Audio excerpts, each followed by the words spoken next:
Baiklah, di sini saya akan menjelaskan untuk soal yang pertama pada satuan berat konsep ketiga. Soalnya adalah 53,6 kg sama dengan titik-titik gram. Nah, penyelesaian di sini kita akan menggunakan konsep satuan berat menggunakan konsep Dakota.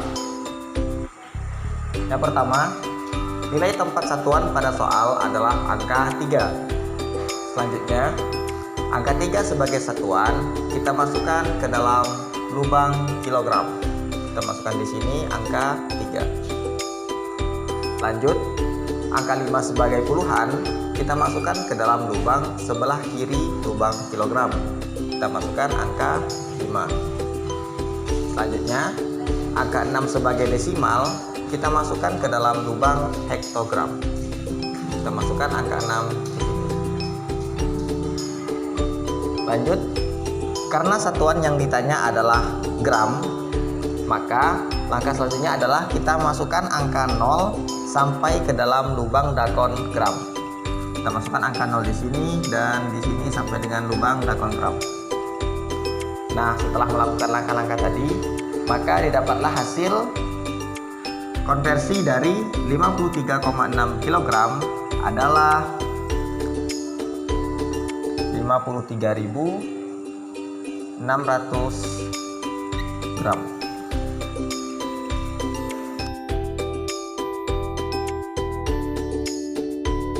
Baik, kita akan lanjut pada soal nomor 2 untuk satuan berat konsep ketiga. Soalnya adalah 113,5 Hg sama dengan titik-titik DG. Penyelesaiannya menggunakan konsep Dakota. Yang pertama, kita tentukan dulu nilai satuan pada soal. Nah, nilai tempat satuan pada soal adalah angka 3. Selanjutnya, angka 3 sebagai nilai satuan kita masukkan ke dalam lubang Hg. Kita masukkan angka 3 di sini.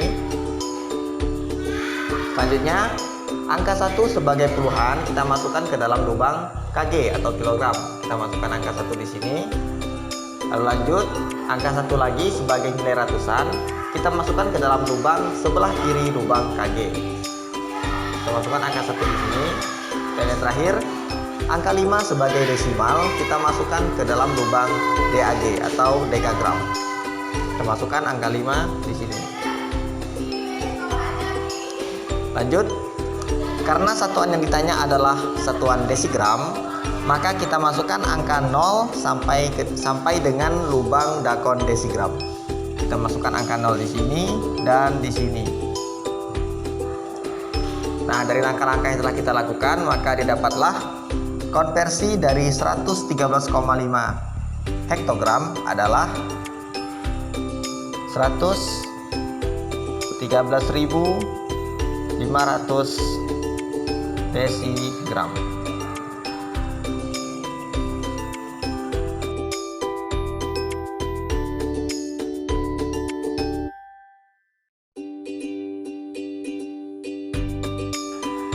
Baik, untuk soal selanjutnya yaitu soal satuan luas menggunakan konsep ketiga.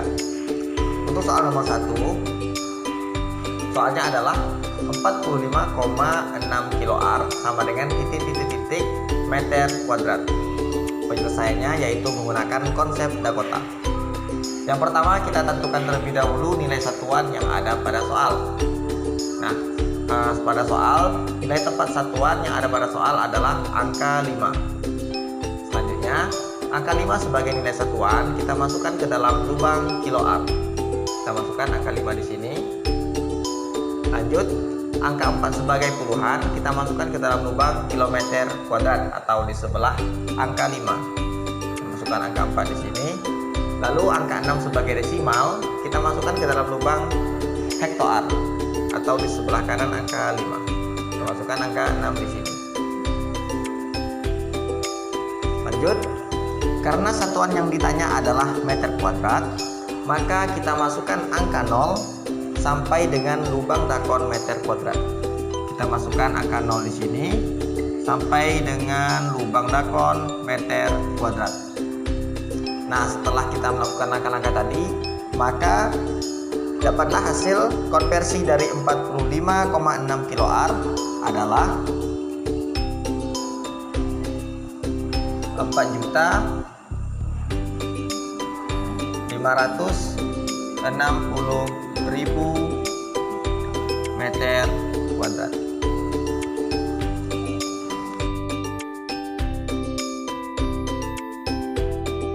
Selanjutnya kita akan lanjut kepada nomor 2. Nomor 2 soalnya adalah 124,6 dekameter kuadrat sama dengan titik-titik sentimeter kuadrat. Penyelesaiannya kita akan menggunakan konsep Dakota. Yang pertama, kita akan mencari nilai tempat satuan yang ada pada soal. Nilai tempat satuan pada soal adalah angka 4. Selanjutnya angka 4 sebagai satuan kita masukkan ke dalam lubang dekameter kuadrat. Kita masukkan angka 4 di sini. Lanjut, angka 2 sebagai puluhan kita masukkan ke dalam lubang dka. Kita masukkan angka 2 di sini. Lalu angka 1 sebagai ratusan kita masukkan ke dalam lubang hektometer kuadrat atau di sebelah kiri angka 2. Masukkan angka 1 di sini. Dan yang terakhir, angka 6 sebagai desimal kita masukkan ke dalam lubang desiar atau di sebelah kanan angka 4. Masukkan angka 6 di sini. Lanjut, karena satuan yang ditanya adalah cm kuadrat, maka langkah selanjutnya adalah kita akan masukkan angka 0 sampai dengan lubang dakon cm kuadrat. Kita masukkan angka 0 di sini sampai dengan lubang dakon cm kuadrat. Nah, sehingga konversi dari 124,6 dekameter kuadrat adalah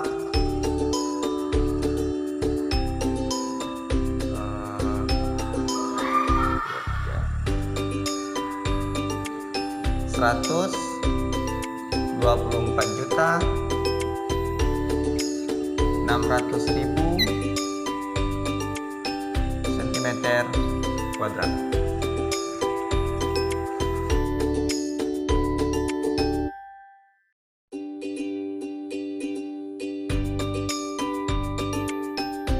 Baiklah, kita akan lanjut kepada materi selanjutnya, yaitu materi berkenaan dengan satuan volume menggunakan konsep kedua. Untuk soal pertama, soalnya adalah 23 dekaliter sama dengan titik-titik dekameter kubik. Penyelesaiannya kita akan menggunakan konsep Dakota.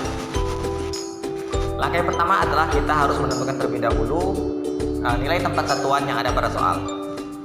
Pada soal 23 dekaliter, nilai tempat satuannya yaitu angka 3. Selanjutnya, angka 3 sebagai satuan kita masukkan ke dalam lubang dakon dekaliter. Kita masukkan angka 3 di sini. Lanjut, angka 2 sebagai puluhan kita masukkan ke dalam lubang dakon hektoliter atau di sebelah kiri angka 3. Kita masukkan di sini.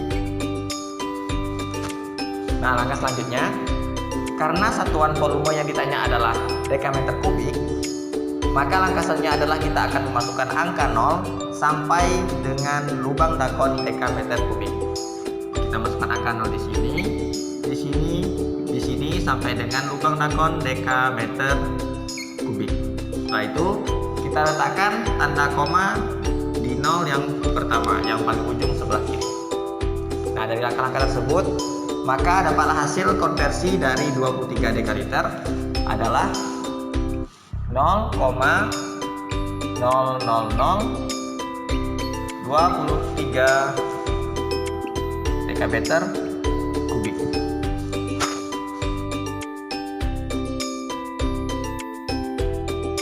Baiklah, selanjutnya kita akan menyelesaikan soal nomor 2 pada satuan volume konsep kedua. Soalnya adalah 143 cm kubik sama dengan titik-titik meter kubik. Langkah yang pertama, kita mencari terlebih dahulu nilai tempat satuan yang ada pada soal. Nah, di sini nilai tempat satuan pada soal adalah angka 3. Langkah selanjutnya, angka 3 sebagai nilai satuan kita masukkan ke dalam lubang dakon sentimeter kubik. Kita masukkan angka 3 di sini. Selanjutnya angka 4 sebagai puluhan kita masukkan ke dalam lubang dakon sentiliter atau di sebelah kiri angka 3. Kita masukkan angka 4. Lalu yang terakhir angka 1 sebagai nilai ratusan kita masukkan ke dalam lubang dakon desiliter atau di sebelah kiri angka 4. Kita masukkan angka 1. Selanjutnya, karena yang ditanyakan adalah meter kubik, satuan volume ditanya adalah meter kubik, maka langkah selanjutnya adalah kita akan memasukkan angka 0 sampai dengan lubang dakon meter kubik. Kita masukkan angka 0 di sini sampai dengan lubang dakon meter kubik. Nah, setelah itu kita sisipkan tanda koma pada angka 0 yang berada paling sebelah kiri atau sebelah kanan. Nah, dari langkah-langkah tersebut maka didapatlah hasil konversi dari 143 cm kubik adalah 0,000143 meter kubik.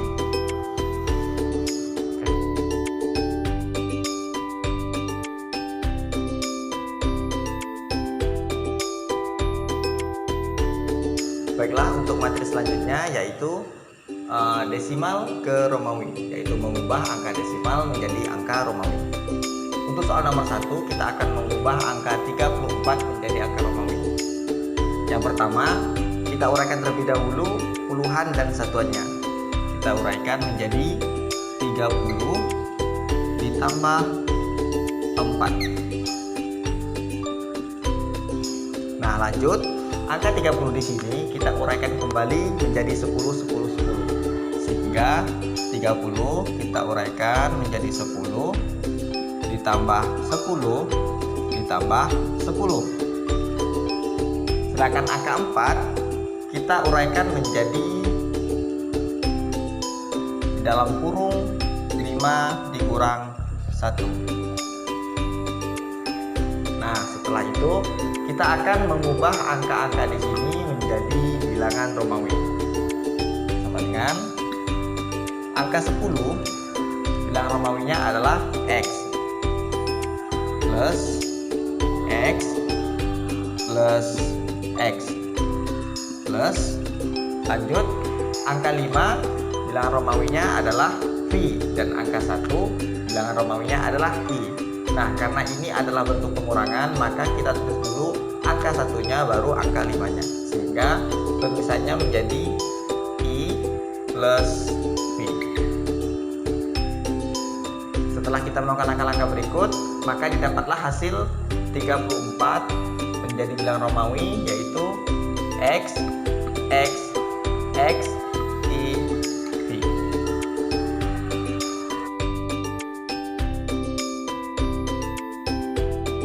Baiklah, kita akan lanjut ke soal nomor 2. Soal nomor 2 angkanya adalah 152. Kita akan mengubahnya menjadi bilangan Romawi. Yang pertama, kita uraikan terlebih dahulu angka 152 ini menjadi ratusan, puluhan, dan satuan. Kita uraikan sehingga jadinya 100 ditambah 50 ditambah 2. Nah, di antara angka-angka di sini, angka yang masih bisa kita uraikan yaitu angka 2. Kita uraikan menjadi 1 ditambah 1. Kita tulis sama dengan, kita turunkan 100, lalu ditambah 50, dan angka 2-nya kita uraikan menjadi 1 ditambah 1. Nah, langkah selanjutnya adalah mengubah angka-angka desimal ini menjadi bilangan Romawi. Kita tulis sama dengan 100, bilangan Romawinya adalah C ditambah 50, bilangan Romawinya adalah L, dan 1 bilangan Romawinya adalah I ditambah I, sehingga angka 152 jika kita ubah menjadi bilangan Romawi adalah C L I I.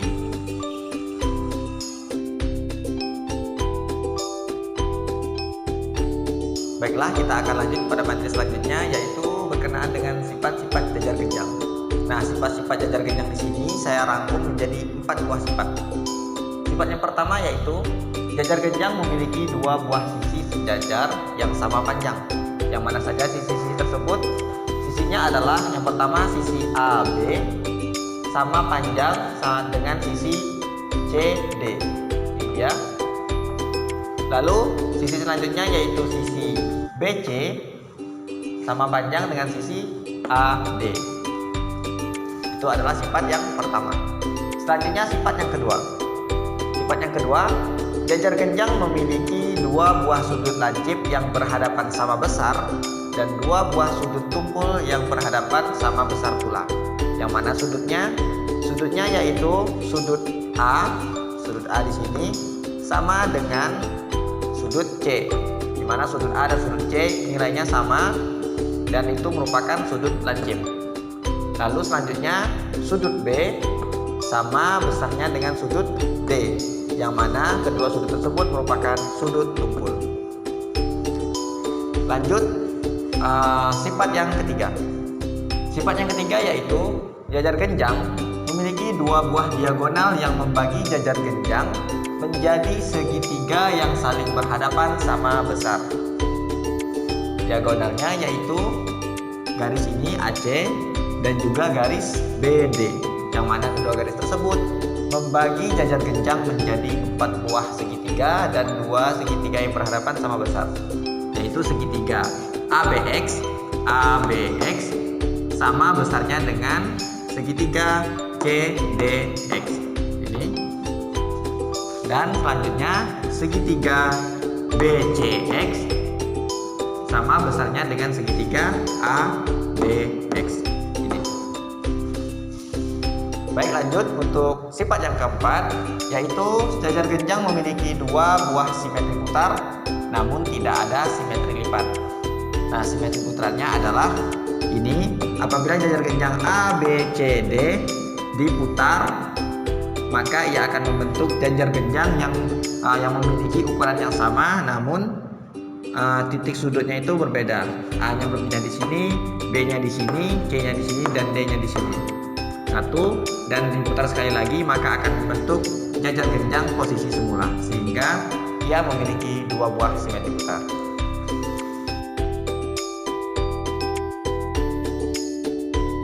Baiklah, kita akan lanjut pada materi selanjutnya, yaitu membuktikan luas dan keliling jajar genjang. Yang pertama, kita akan membuktikan keliling jajar genjang. Keliling adalah jumlah semua sisi pada bangun datar.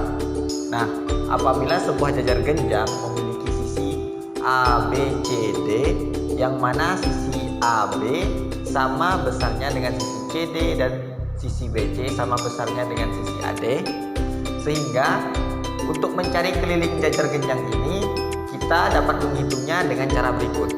Keliling sisi AB ditambah sisi BC ditambah sisi CD ditambah sisi AD, artinya semua sisi yang ada pada jajar genjang kita jumlahkan. Nah, dari rumus di bawah ini dapat kita sederhanakan lagi, karena sisi AB sama besarnya dengan sisi CD, sehingga untuk AB dan CD ini bisa kita rumuskan menjadi 2 dikali AB. Sedangkan untuk sisi BC karena sama panjangnya dengan sisi AD, sehingga dapat kita rumuskan menjadi 2 dikali sisi BC. Sehingga untuk rumus menghitung keliling jajar genjang kita dapat menggunakannya dengan menggunakan rumus 2 dikali AB ditambah BC. Kita akan lanjut kepada pembuktian untuk luas jajar genjang. Untuk memahami luas jajar genjang, yang pertama kita harus perhatikan gambar yang ada di sini. Yang pertama, ini adalah gambar jajar genjang. Lalu pada gambar yang kedua ini kita menarik lurus garis yang ini dari titik sudut yang atas sampai ke bawah secara garis lurus, sehingga terbelah menjadi 2. Setelah itu, pada bangunan yang diarsir ini kita pindahkan ke sebelah kanan menuju ke bagian sini, sehingga ketika kita melakukan hal tersebut, jajar genjang ini akan berubah menjadi persegi panjang. Nah, Dari contoh tersebut, maka dapat disimpulkan bahwa untuk menghitung luas persegi panjang tersebut sama dengan luas jajar genjang. Lanjut, kita akan memperumpamakan menghitung luas persegi panjang. Untuk menghitung luas persegi panjang, rumus yang dipakai adalah mengalihkan panjang dengan lebar. Panjang kali lebar sama dengan P dikali L. Nah, sedangkan untuk menghitung jajar genjang, kita umpamakan seperti yang di atas, yaitu panjang kali lebar, sedangkan untuk jajar genjang kita akan mengalihkannya alas dikali dengan tinggi. Sehingga untuk menghitung luasnya adalah alas dikali tinggi atau A dikali T.